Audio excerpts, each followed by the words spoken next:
Hi, Bakers. Yeah, how are ya? This is live here from the Real Cunt Brick Line show. Yeah, we're out to expose the bitch. We're doing it on behalf of Bella. Hashtag save Bella. Hashtag pom-pom / me too. Yes. Sadly enough, Pom-Pom has been sexually violated by Laurel Butt. We're not going to talk about it because it's just too gross, and I know that a lot of people saw it, and I may talk about it at some point, but I'm not there yet. So anywho, I wanted to bring a guest speaker on. She's kind of a retail expert, okay? So, her name's JJ. Hey, JJ, can you talk a little bit about brands? Hi. Yes, I will. I will take it from here. Thanks. Okay, you got it, girl. You go. If you need any help, I got your back, okay? Thanks. I got it. Okay, so basically a brand is a stand, okay? You take a stand for your brand. You stand for your brand. Your brand means everything. So, some of the ways that Laurel Butt manipulates her followers, aka Lardites, into thinking that what she has is more valuable than somebody else's is because she tries to act like her brand is worth something. What we know is a brand is what you stand for, okay? And in so doing, whatever product you are representing, that you are selling, that you are making a profit from, or doing a fundraiser for, or you are speaking on that brand as it advertises on your channel that you're monetized, etc., you become that brand, okay? So, let's say that a popular designer that starts with a V and rhymes with snatchy. So Snatchy, okay? We're not using any brands here. I'm not trying to get anybody in trouble. I'm just trying to educate a little bit here.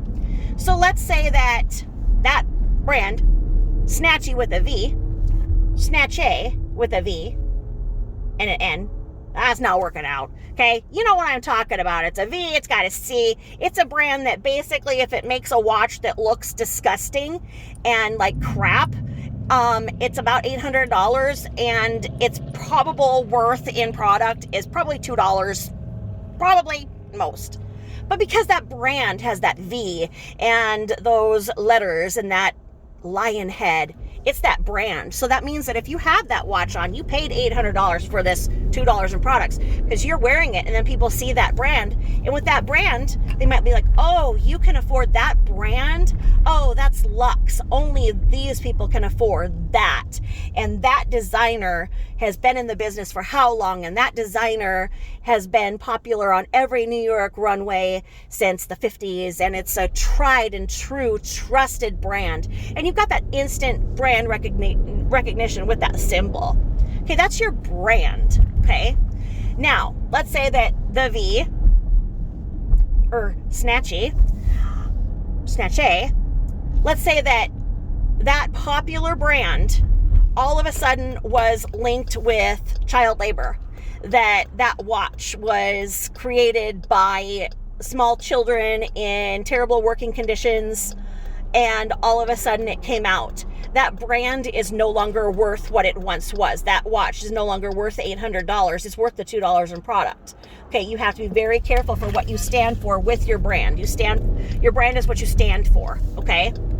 So, let's say that somebody who's been in the business, who goes by Her Royal Highness, okay? She has worked for a long time in establishing her brand in the way that she has been young, attractive, on social media, talks in the way that she wants to talk, reveals what she wants to about her life, and she has a style. And she's made that style her brand. So if she goes and tries to sell that $2 in product that Versace could get 800 for, maybe Her Royal Highness is going to get $70 for, because there's a group of people that follow Her Royal Highness, that like her brand, that are in her age group, her cohort, and like what she stands for, like the way that she talks, okay? So that's how she can command her price, because of her brand, and her brand is solidarity. Now, if Her Royal Highness goes and says something terrible about a group of people, a protected class of people, something on the news that is very, very raw at the time, and does so in a way to exploit others for that gain, Her Royal Highness brand, that bracelet will now not be worth the $2, because she didn't have that base or anything that's going to protect down. So now Her Royal Highness can only sell that bracelet for $12, okay? Let's say that. She's not going to go all the way down. She's still got her royal followers. Who knows, okay? So, now we get to Laura Butt. Laura Butt has been trying to get rich quick since she was fucking 5 years old. So, Laura Butt wants to act like she invented the moon. That she thought about how that moon should be placed, because somebody who basically coddled her, enabled her, made her who and what she is at this point in life, a 350-pound toddler. That person has made Laura Butt believe that she is all-knowing. That maybe once she picked up a crayon, and that person who tried to get her to calm down, not make so much noise, not be as hard on her, coddled her and said, "Oh, you just picked up that crayon so good. You're so good. You just did that really nicely. I like that." Sadly, the manipulative real cunt of Brookline took that to mean that she's an artist. In fact, she's such a big artist, there's never been a better artist.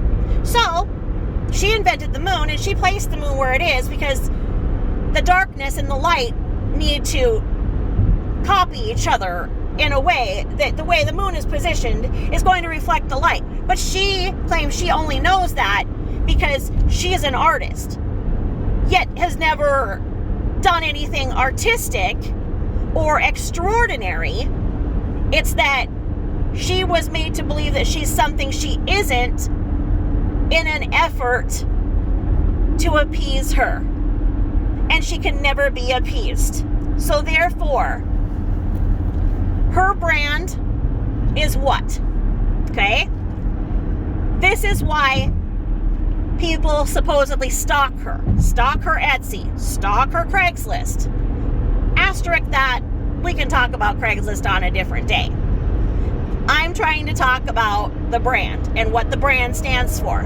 So, right now, whatever Laura Butt is trying to sell so that she can live a lifestyle that is not equal to the money that she mooches off of the government and gets under the table for all of her scams and theft by deception, return scam business. Her brand is that. What does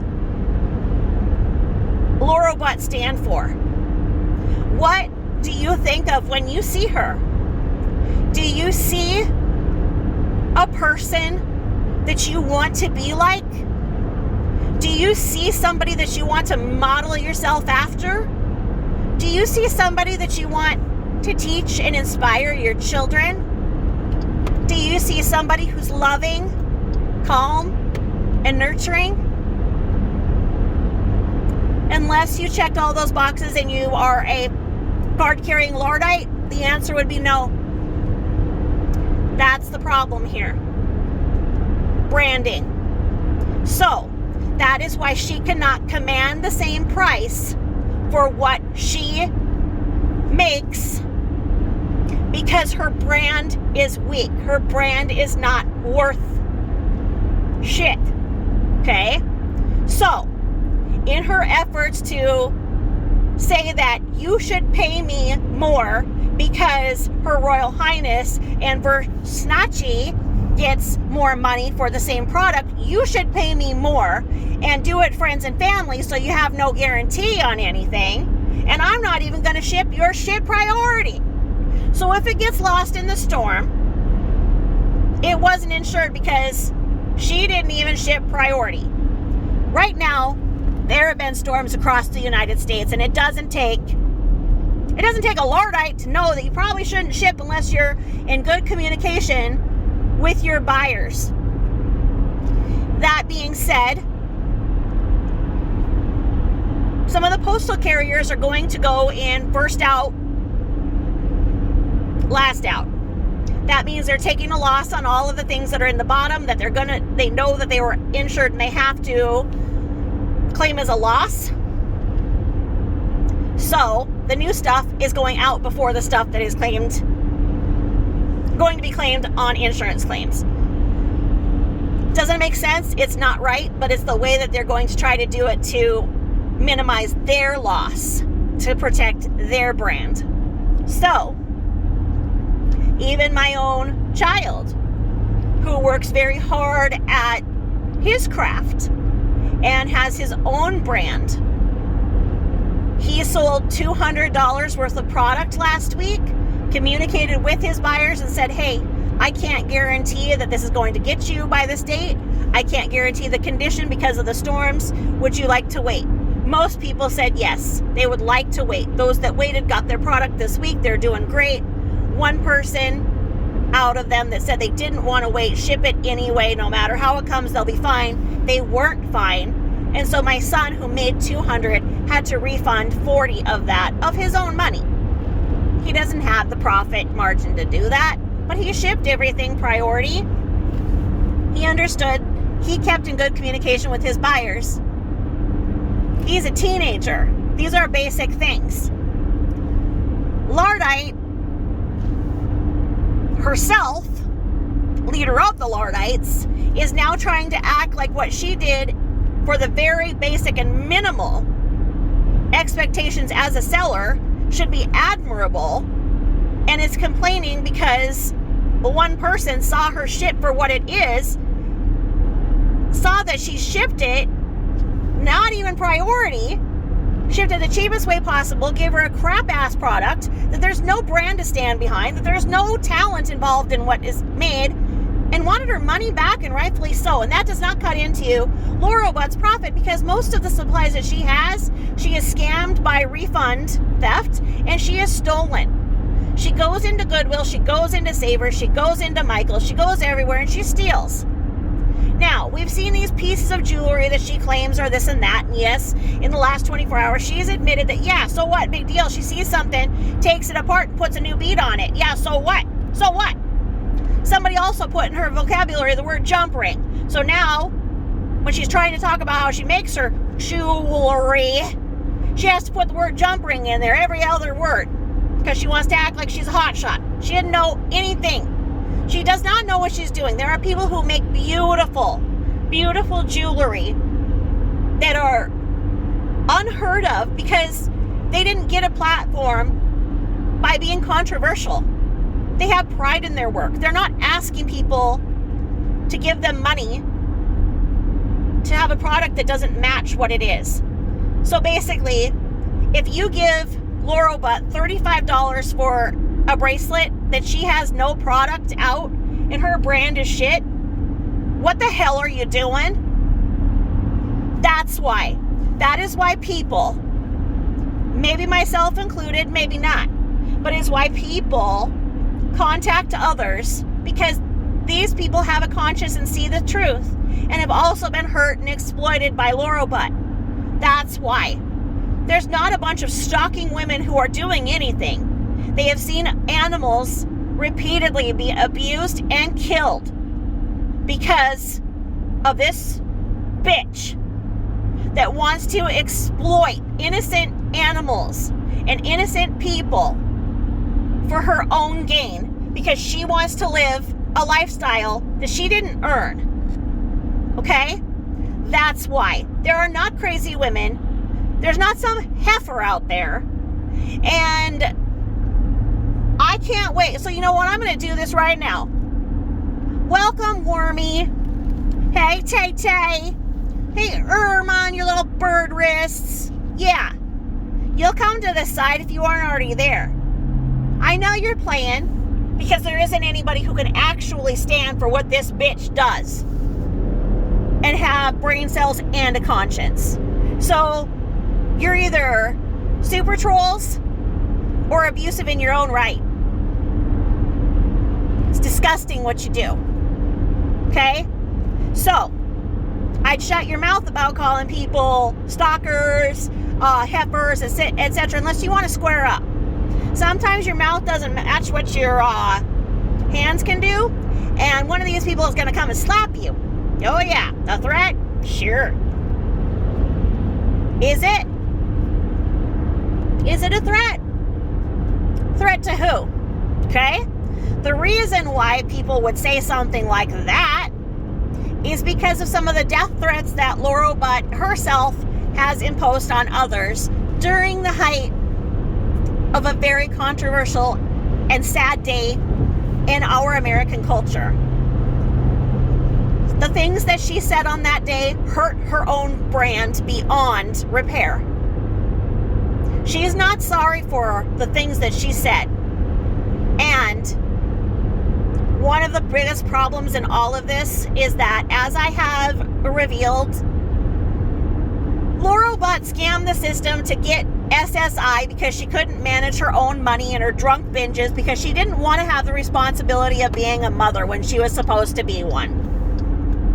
She wanted Mother's Day gifts. She didn't want to be a mother. Okay? Let's get that straight. So, she played it up, pulled her little adult temper tantrums, and got SSI because of her mental illness that she probably malingered a little bit on. You know, yeah, the bitch is crazy, but how crazy? You know, could the bitch be functional if it was up to her survival? Yeah, she probably could. She probably could straighten up and earn shit if she took the proper medication like a lot of people need, and there's no shame in that. However, that's why she has SSI. But she wants others to think that she has SSI because she is physically disabled, not mentally disabled. Okay? So, one of the stories that she told people that she gets full SSI for is because of her autoimmune disease and her fibromyalgia. That she is in fact saying and swearing to the government every moment of every day for the last almost 30 years that because of her fibromyalgia, she cannot work outside of the home. She cannot earn money. That she is so physically disabled that there is not one job on this planet that she can do to earn money. That is what the SSI is given to her for. Okay? Now, that's what she'd like you to believe, is it is from the fibromyalgia. This is what she tells others. We know it's actually because of the bipolar, sociopathy, narcissistic personality disorder, conduct disorder, blah, blah, blah, blah, blah. I'm not in the mood to list them all off. So, she wants other people to think that she gets it from her fibromyalgia, which in fact would be saying, by the nature of SSI, that she wants other people to believe she gets SSI for her fibromyalgia. Now, in so stating, she makes fun of somebody who used to be one of her best supporters, who gave her friendship when she needed it, support when she didn't deserve it. This woman supported Laura Butt and her child and gave her unconditional love. In so doing, this lady revealed that she also has fibromyalgia because Laura Butt claims she has fibromyalgia. Laura Butt said, you know, that's why she can't work. This person confided and said, yeah, My fibromyalgia causes me so much pain, but I don't live in the United States. There is no SSI. There is nothing for me. I suffer in my bed. And I've not been able to leave my bedroom for 10 years because my pain is so bad. I don't have painkillers, is what she told her, because she doesn't. This lady suffers every moment of every day and gets no compensation, free money from the government, nothing. This lady hurts so bad that she can't comb her own hair. This lady shaves her head because of that fact. This lady does that because her arms hurt so bad she cannot reach her arms over her head to comb her hair, so she shaves her head. This woman is truly suffering and in pain. And I would love money to go to get this lady over here to the United States and receive some treatment and a decent diagnosis so that she can live a better quality of life. Instead, this woman has endured multiple death threats, humiliation, and shame on the platform of Laura Butt. Platform is what you stand on when you have a brand. You stand for your brand. That brand, in fact, that Lori Butt has, makes fun of people with fibromyalgia or any other medical condition and says that they're not worth breathing. They're not worth being counted among the living. They should, in fact, be culled. They should, in fact, be under the foot of a law enforcement officer until they cease to breathe. These words have came out of that. That's the brand that's being supported. When anybody gives 1 cent to that cunt living in Tucson, hailing from Brookline. So, again, the brand. Is it worth it? Is it worth it that this person believes that people who are somehow less than in her eyes because they questioned her? Yeah, a good majority of the Bakers are people who were in fact once her friends, her supporters. They supported her brand, but then they saw the truth. And Tay, you will too. Worm Girl, we're waiting. On your little wrists, you'll be here. Because once you see the truth, you can't unsee it. I don't know how you don't see it now. How do you not see her standing over those little animals, daring them to move? The fear in their eyes, those animals shaking in fear, the nervous, agitated behaviors that those animals display. Pom Pom tries to fuck everything until she nearly dies of a heart attack. That's not normal. It's nervous behavior. Bella doesn't know what to do. Laura Butt believes that Bella should stay in bed all day. Anytime that Bella rises from her bed, Laura Butt starts shrieking at her to go lay down! Go lay down! Lay down, Bella! Lay down! Why does Bella have to be in bed? Why? Why does Bella have to be in bed? I don't know, but Laura Butt said that a person who is in bed isn't worth breathing, isn't worth living. So what is she saying about her dog? If her dog should always be in bed, but she believes that a person who experiences so much physical pain that they have to be in bed isn't worth living. That's the brand you stand for. That's the brand you support. Tay, Irma, Wormy.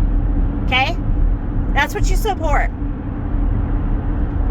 Think about it. Please, just once, think about what you're doing. Think about what you're saying. Think. It's important. As Erik Erikson once said, all one person needs in this world is to be loved by one person unconditionally. If that one person has unconditional love, they can survive. Sadly, there's a flip side to that. All it takes is one person to enable another's behavior, to allow that behavior to continue. Every single time Carol got the strength to speak out about the abuse that her daughter committed against her and got her help by having her committed in a mental institution,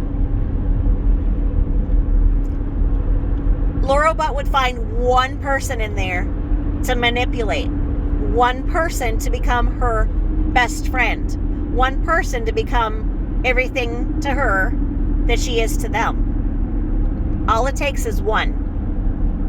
Is that one person Tay-Tay? Is that one person Irma? Honey Butt? Wormy? Is it you? Think about it. If you're the one person doing this, you're the one person who's encouraging her to continue to abuse animals and people, you're responsible for that abuse. The second that she does not have anybody to support her is the second that she will change. The second that she gives Bella up for a home that can help her and get her the exercise and physical therapy that she needs, help her to train herself, her potty needs, help her to be loved and cared for and groomed. Okay? There's ways that Lori could get better. There's ways that none of us would care. But for right now, there are things that are more pressing, and that is the brand. The brand that you stand for, the brand that you support. So, think about it and decide why it is that you're calling us old chicken cunts, heifers, sick women. What's your definition of a sick woman, a chicken cunt, and a heifer? Somebody who stands for somebody that can't speak? Someone that stands up for what is right? Someone that says animal abuse and elder abuse and abuse of anyone isn't right? So that's what a Lardite stands for. So, that being said, what's your brand? It's more important than ever for people to think about what they're doing for their brand. You cannot have a job right now in which you do not give your email. They want the email so that they can go and start following you on every social media. Every strike that you've ever made on a keyboard is checked before you ever even come in for an interview. There's reasons why you don't get hired on the spot anymore, and it's because you are seen for everything that you stand for. Because then when you stand for that, you're standing for that brand.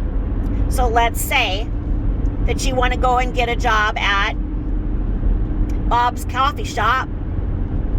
You go in there with your application. They're going to say, oh, thanks. Thanks, we'll take your application. Is this email good? Yeah.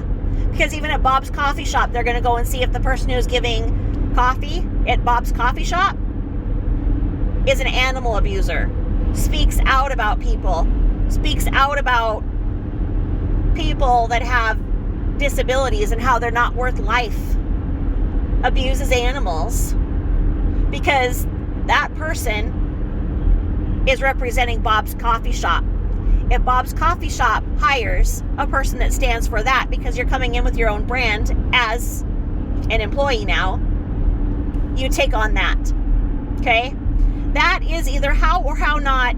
She does not represent Colleen Rothschild's brand anymore.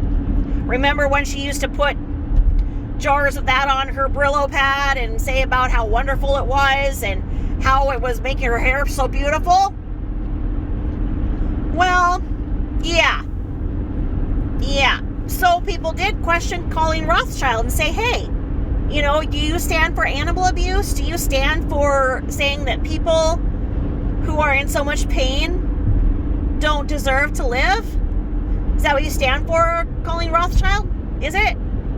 And Colleen Rothschild took away Laura Butt's link because Colleen Rothschild did not stand for Lori's brand, which was becoming her brand by default.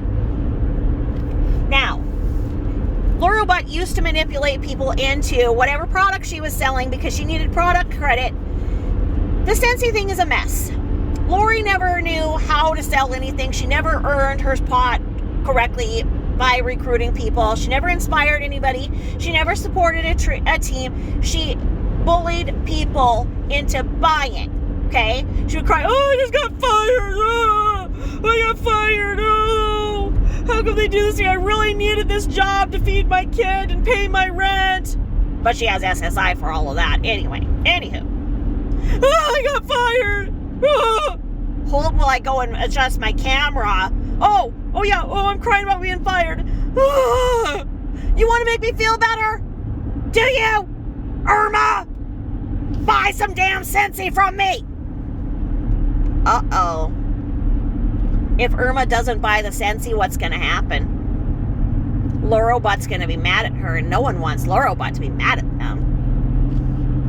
That's how she was selling and keeping her volume up. Now, she would use the word Scentsy in with saying something horrible about our country, and it got reported, supposedly. Now, did it or didn't it? Because if it did, why is she now putting Scentsy products on her site? Because now she is once again pushing Scentsy, even though she doesn't sell it. She stands for the brand, but said that the brand fired her.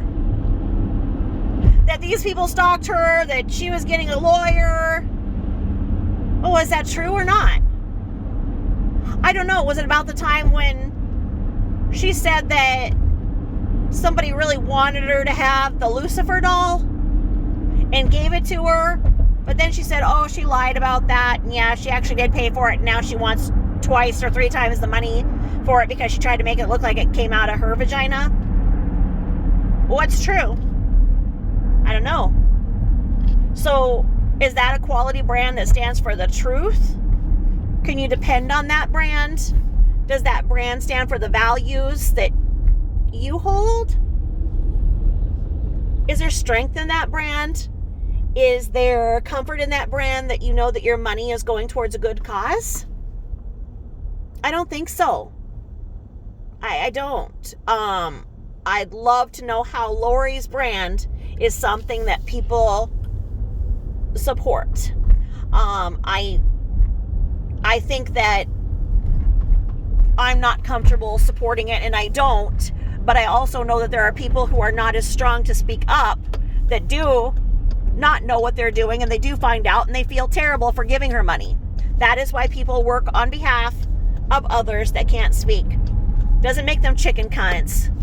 Doesn't make them heifers. Doesn't make them crazy, deranged women. I think that the crazy, deranged women are pretty apparent when they utter their